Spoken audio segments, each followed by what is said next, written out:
Oseo. Oseo. Nani nani no way, nani nani no, nani nani no way, nani nani no way, nani nani no, nani nani no way, nani nani no, nani nani no way, nani nani no way, nani nani no. Hey, hey! That's a song from up there, Pyramid Lake.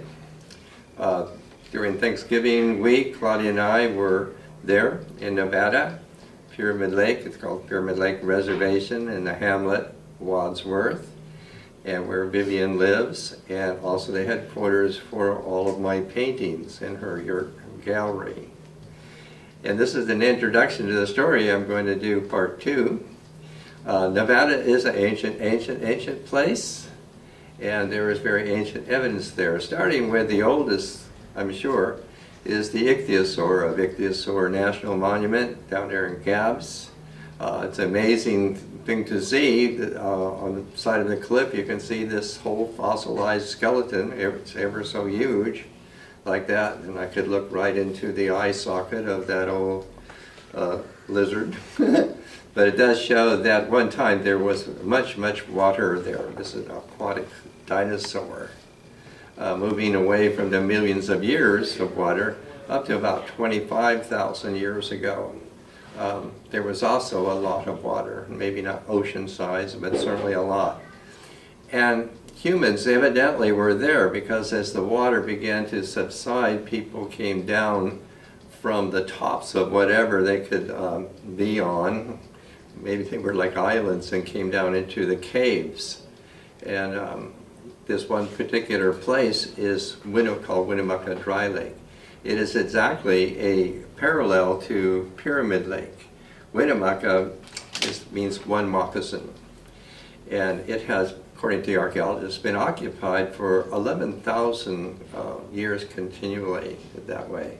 And there are some very remarkable things there that tie in with a much larger and very ancient culture. Over by Fallon, there are a number of caves there, and one of them is called Spirit Cave. And in the 40s, a couple of archaeologists found a mummy there and put it away into the Carson Museum, put it in a shelf or something. And very recently, another archaeologist wanted to do some testing. Amy Dancing was her name, and she pulled it out, and then one thing led to another, and it found out that this mummy was 10,000 years old, and been dubbed the Spirit Cave Man. And Sharon Long, of the nation of Chippewa Iroquois, she was the forensic artist that did the reconstruction of the skull of the Spirit Cave Man. A picture of it was on the Time magazine at the time. I'm acquainted with her. She's just recently passed away, and I had been in her studio with the Spirit Cave Man himself, and so forth. So I got real close up. I've also been in the cave itself. That mummy and many others are enveloped in tule mats. I'm just showing you what a tule mat would look like. It's it's made from the bulrushes, so meaning it's around water like that. So that's what a woven tule mat. In Mexico, they still very much make them and use them. So as far as I know, most of all of these mummified remains have been enveloped. I mean, actually like an envelope that is made that way. Over at Winnemucca, a dry lake, there is at the very north end called Falcon Hill, where also remains were found, including a dog. And the dog looks very much like the dogs we have now. Interesting. And in all of these places also there's a lot of evidence of ancient basketry. So we might refer to these people as the basket maker people. And here in about the middle of the area of Winnemucca Lake, it's very long. It was actually a lake until the invading Americans, cut it off by cutting off the channel that fed water into the lake from Pyramid Lake. So now it's a dry lake. but it's still utterly primal. There's nothing there but the road that runs alongside of it. But this site that is there, actually, I've given it a Celtic name, a Gaelic name, because there is in the region, even just south of there, various Celtic evidence of ancient Celts.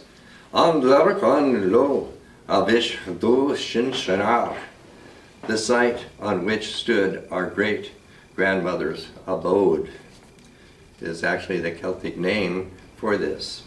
And here I'm pointing down here. This is a cave. I'm going to do a story of it. It's called the Cave Under the Big Rock.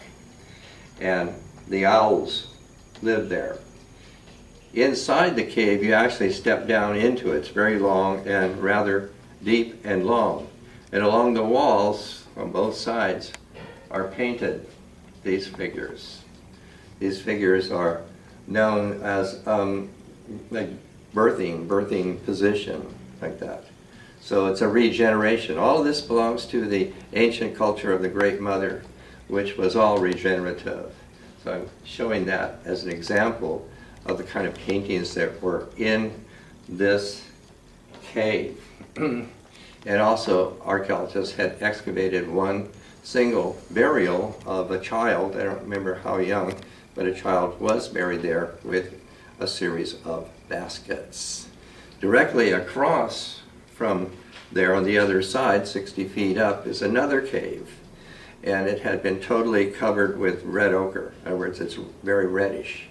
And in there, the archaeologists found a female person buried about 6,000 years old, also with many baskets. And out in front, there's a stone that had some kind of an inscription on it there. And here on this side, about 2 or 3 football fields across from that cave, is this shrine, Coan in Celtic, that has the largest petroglyphs, I believe, in North America. It's huge and very deeply engraved. The material of this is called tufa. It's something that formed while the rocks were underwater from calcium and so forth that bubbled up from the ground, and all the area is formed with these, they call it tufa. However, these people carved into it must have been really very, very labor intensive. So this is all just to kind of be acquainted of something that's very, very ancient, and it is Nevada and all of that. So this is just an introduction to, I'm going to do a story in part 2. Okay.